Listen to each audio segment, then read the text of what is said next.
durante uma convenção da ASA em 1953, o Henry Morris, aquele que era da Deluge Society lá, que eu falei que vai ficar importante daqui pra frente, ele fez um ensaio intitulado The Biblical Evidence for a Recent Creation and Universal Deluge, ou seja, evidência bíblica de uma criação recente e um dilúvio universal. O Morris, ele era criacionista bíblico fanático, né, fundamentalista. Ele chegou ao cúmulo de se especializar em engenharia hidráulica e depois em geologia, só para poder defender as teses do dilúvio, né, ou seja, usando engenharia hidráulica para justificar a questão da água e geologia para defender as teses da geologia do dilúvio. Foi nessa convenção mesmo que ele tentou criticar o Coop e o Cassell, que o Morris encontrou um teólogo chamado John Whitcomb. E esse cara tinha muito interesse na geologia do dilúvio e na Terra Jovem. O doutorado dele foi chamado The Genesis Flood, né, ou seja, a gênese do dilúvio, que apresentava uma defesa detalhada, né, da historicidade do dilúvio de Noé. E ele queria publicar a tese dele em forma de livro, só que ele achava que o prefácio ia ter mais respaldo se fosse escrito por um geólogo.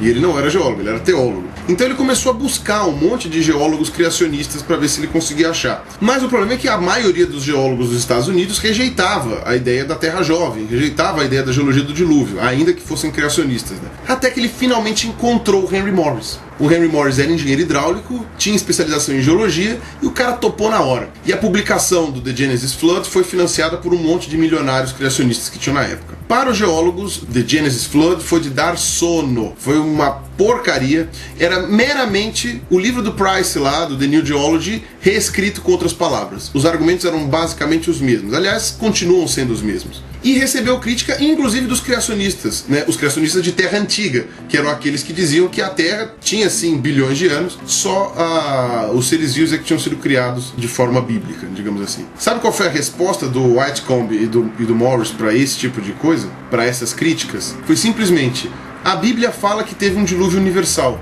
Logo, deve ter acontecido. Frase-resposta deles. A questão real não é a exatidão da interpretação dos variados detalhes dos dados geológicos, mas simplesmente o que Deus revelou em sua palavra a respeito do tema. É isso que importa.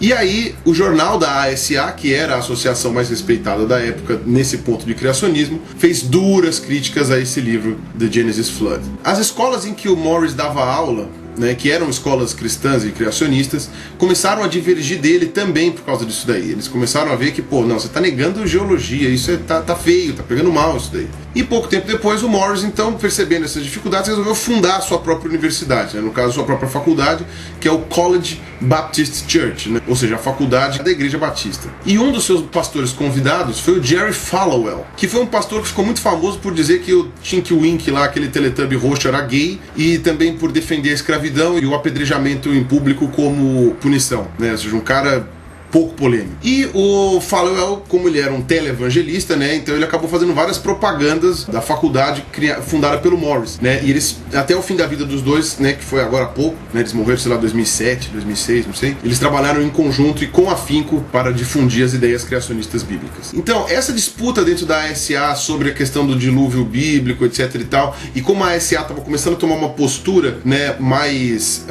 de negar a questão do dilúvio bíblico, da geologia do dilúvio, e tal, não sei o que não tinha o menor sentido, algumas pessoas começaram a ficar com raiva da ASA e falar assim: ela tá ficando frouxa, daqui a pouco vai estar aceitando a evolução, né? E é verdade, aconteceu isso mesmo. E foi aí que no final de 1961 aparece um agricultor chamado Walter Lemmertz. Esse cara era um criacionista ferrenho, fundamentalista bíblico, roxo, fanático, e ele, de agricultor, ele conseguiu se formar em química e se especializar em genética. Pasme, criando variedades de rosas, quer dizer, vai entender. Bom, esse cara apareceu e se juntou com o Morris porque ele falou assim: cara, é esse cara mesmo que eu preciso para espalhar minhas ideias. E eles queriam formar uma comissão anti-evolução dentro da ASA. Então, alguns criacionistas da Terra Jovem até aceitavam algum tipo de especiação, né, algum tipo de coisa, né, de transformação dos seres vivos. Esse Lemmertz não aceitava nenhuma, né? Não me pergunte como é que ele criava as variações de rosa dele lá, né, mas tudo bem. Junto com um químico chamado Duane Gish, né, que inclusive trabalhou com síntese proteica, umas coisas assim, os três fundaram uma comissão chamada Creation Research Committee em 1963. Esse comitê mudou seu nome para Creation Research Society, o nome que ela tem até hoje.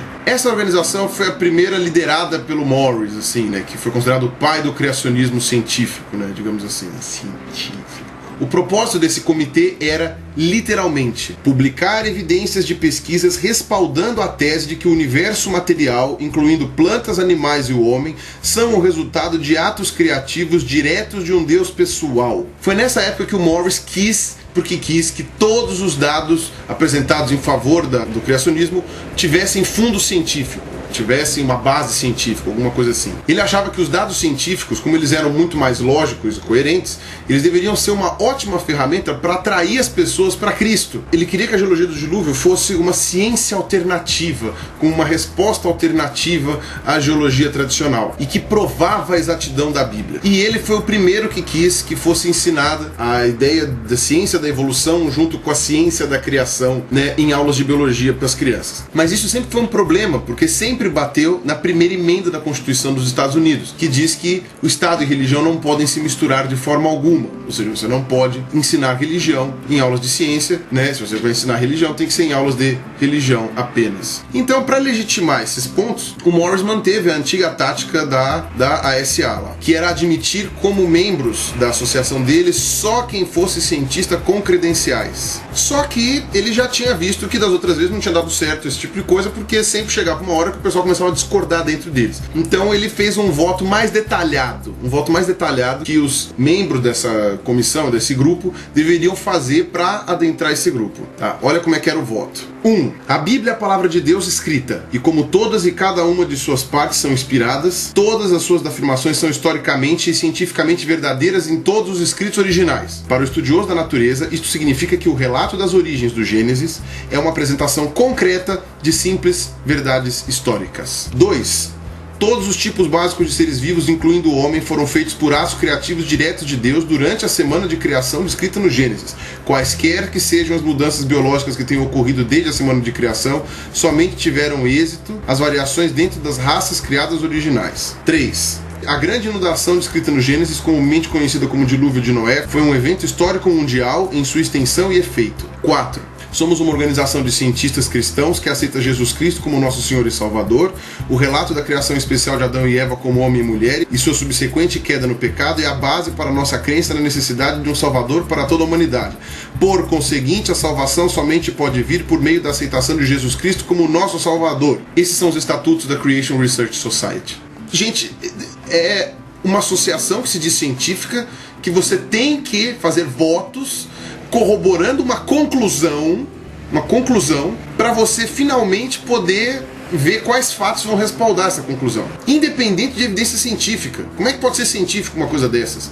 Por isso que eu geralmente mostrava um quadrinho no meu curso de evolução, o Yuri vai lembrar muito bem disso, que é esse aqui, falando, o método científico é, estas são as evidências, que conclusões podemos tirar delas.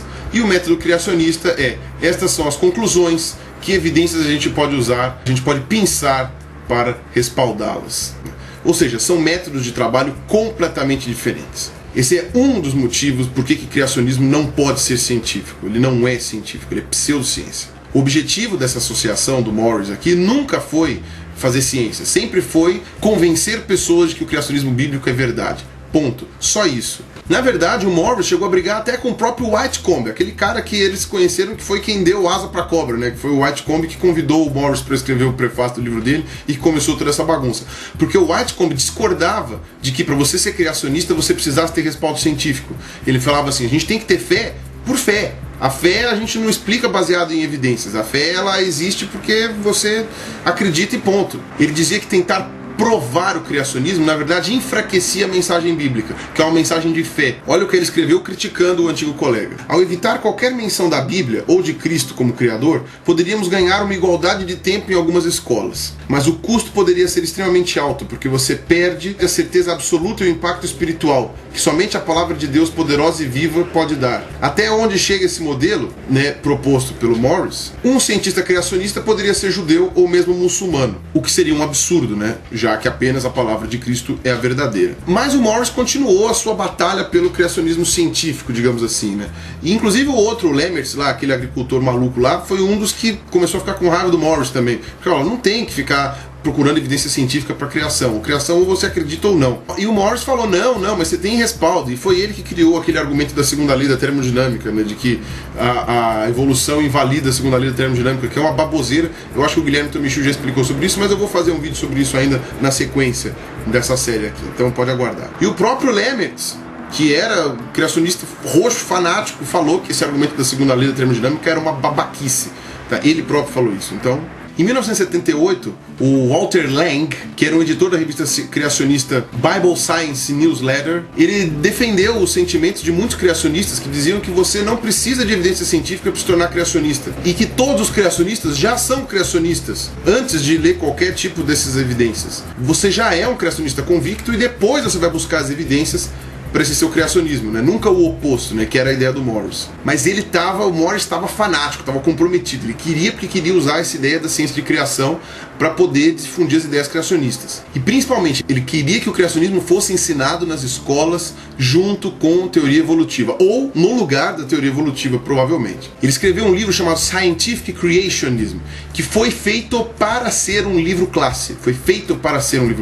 E foi então em 1970 que o Morris encontrou o Tim LaHaye, que era um pastor televangelista também, que também sempre foi um militante anti-gay. E aí eles conseguiram unir essa associação do Morris junto com uma proposta do LaHaye, e eles fundaram o Christian Heritage College, que fica em San Diego, na Califórnia. Todos os cursos da faculdade eram ensinados com uma base criacionista. Na verdade, essa escola ainda existe, né? Que é o San Diego Christian College, eu vou colocar o link aqui embaixo. E eles têm muitos cursos de artes. Os cursos de artes são os que mais têm procura, né? Aparentemente, porque eles aí não tem problema com criacionismo. E tem alguns cursos de ciências naturais, alguma coisa assim, que só entra para falar de criacionismo. Só isso. E aí o Morris criou um monte de outras associações só com o intuito de colocar criacionismo como científico e colocar ele dentro das escolas. O Creation Science Research Center, o Institute for Creation Research, que ainda existem todos. E ele brigou também com outras pessoas que ajudaram a formar o grupo, etc e tal, teve outras cisões,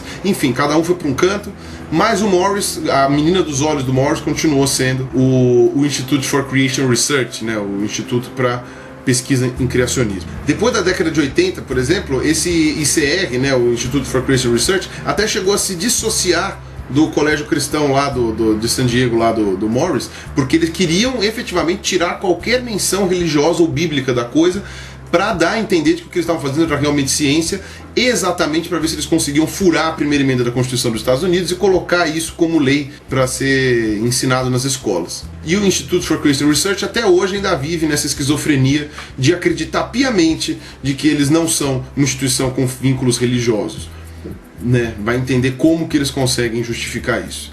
O Institute for Christian Research não executa nenhuma pesquisa com fundo biológico. Nenhuma pesquisa, aliás, de fundo nenhum. E mesmo ela tendo a ideia de ser uma coisa científica, ela possui isenção de impostos garantidas a templos e igrejas. Ou seja, né, usa o que convém, né? Muito bonito isso daí, né? Tem outras instituições criacionistas lá nos Estados Unidos, nenhuma delas faz pesquisa, todas elas se limitam apenas a reciclar os velhos argumentos do Price, do Paley e desses outros autores que eu falei agora, e colocar com uma roupagem nova ou espalhar material didático para crianças, para público jovem, né? Basicamente isso, é uma preocupação fundamental em espalhar isso para as crianças, para o público jovem. Você também tem o Creation Evidence Museum, que fica em Glen Rose, no Texas. Esse museu é dirigido pelo reverendo Carl Baugh. Eu não lembro se esse aí ainda está vivo, se já faleceu, não lembro agora. Que tem PhD em antropologia. E ele ficou famoso por mostrar no museu dele pegadas humanas junto com pegadas de dinossauro. E ele chegou até a apresentar um osso de dinossauro que tinha uma marca de dente, ou tinha um dente humano encravado, uma coisa assim, para mostrar que seres humanos e dinossauros teriam convivido junto. Ele usa o desenho dos Flintstones como exemplo, esse monte de coisa. E os próprios criacionistas riem dele, consideram ele como excêntrico, e muitas das evidências científicas foram provadas já como sendo fraudes grosseiras, como por exemplo essa do dente humano cravado no osso de dinossauro, que foi visto que não era um dente humano, né? E as próprias pegadas depois foram vistas como sendo fraudes. Vários conhecidos da família, que eram mais velhos, né, disseram que lembram do avô dele e do pai dele fazendo essas pegadas no terreno da família, sei lá, décadas atrás. Então, quer dizer, nem ele é levado a sério pelos próprios criacionistas. E aí você tem a Foundation for Thoughts and Ethics, essa é uma organização realmente interessante e relevante de ser dita. Por quê? Porque foi ela que, primeira vez, ofereceu como opção de livro didático um livro muito curioso que é chamado Of Pandas and People, ou seja, sobre pandas e pessoas, que obviamente não foi apoiado nem endossado por nenhuma organização educacional nos Estados Unidos, porque ele era um livro puramente religioso. Mas esse livro eu vou citar mais no próximo vídeo da série. Bom, o Instituto do Morris lá, o Institute for Creation Research, continua sendo o mais influente de todos lá nos Estados Unidos, por enquanto. Ele produz filmes criacionistas e é responsável pela maior parte da literatura criacionista que você encontra hoje, em qualquer língua, porque as brasileiras são só traduzidas desses daí. E ele faz bastante alvoroço dizendo que ele tem credenciais científicas nesse tipo de coisa. Todos os membros do ICR têm que ter uma credencial científica, todos eles têm que ter um diploma, mas todos eles têm que fazer aquele voto de 5 passos lá que eu falei, jurando que acredita na Bíblia, que a Bíblia é isso, que a Bíblia é aquilo, etc e tal, e tudo aquilo lá. Graças a esse juramento, a ICR, ela proíbe a entrada de judeus, muçulmanos ou qualquer outro tipo de criacionista que exista, porque você tem que alegar que acredita em Jesus Cristo como Salvador, então ela é uma associação exclusivamente cristã. Ela se orgulha de ter uma lista que se chama 21 cientistas que acreditam na criação, né? E que ele cita 21 cientistas que possuem PhD e todas as credenciais que acreditam em criação. O problema é que quase nenhum deles possui formação em ciências da vida. Ou seja, o cara que é formado em Direito, tem PhD em Direito, né? Em que esse diploma dá a ele autoridade para falar alguma coisa sobre evolução. Desses 21, 3 são da educação, 2 são teólogos, 5 são engenheiros, 1 químico, 1 físico, 1 psicolinguista e 1 cientista de alimentos. E os próprios criacionistas também esquecem de falar que muitos dos cientistas da criação, durante a sua formação, abandonaram a ideia de criacionismo depois que deram para eles a oportunidade de fazer trabalho de campo, por exemplo. Em 1957, por exemplo, o Geoscience Research Institute foi formado só para provar a geologia do dilúvio. Só, foi um instituto feito para provar isso, era um curso de geologia. Só que o problema é que as pessoas estavam fazendo o curso, elas iam para o campo e elas deixavam de ser criacionistas, e aí elas abandonavam o curso. E alguns desses alunos começaram a publicar livros e artigos dizendo que deixaram de acreditar no criacionismo por causa das evidências que eles encontravam, não sei o quê, ou pelo menos deixaram de acreditar no criacionismo literal, né? Passaram a ser criacionistas de terra antiga, alguma coisa assim.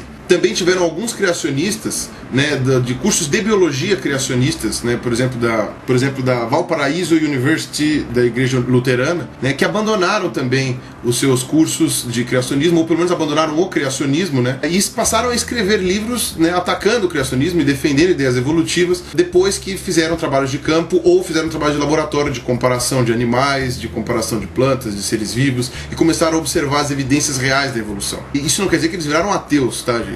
É basicamente por causa disso que hoje quase nenhum movimento criacionista dos Estados Unidos tem trabalhos de campo. Quase nenhum deles leva os alunos para o campo, nenhuma instituição, nenhuma fundação leva os alunos para o campo. Você tem que ler os livros deles apenas e fazer um trabalho de giz e saliva. Fim. Basicamente isso, porque eles perceberam que levar os alunos para o campo estava fazendo eles deixarem de ser criacionistas. É claro, você tem alguns cientistas legítimos com PhDs válidos e que trabalham na área biológica que acreditam no criacionismo literal bíblico. São muito poucos. Do mesmo jeito que você tem cientistas doutorados, não sei o que lá, que acreditam na teoria da Terra Oca, que acreditam que foram abduzidos por extraterrestres, enfim, um monte de outras coisas. Inclusive tem cientistas com PhD e tudo mais na Flat Earth Society, na Sociedade da Terra Plana. Mas o que importa para fazer o gancho agora é,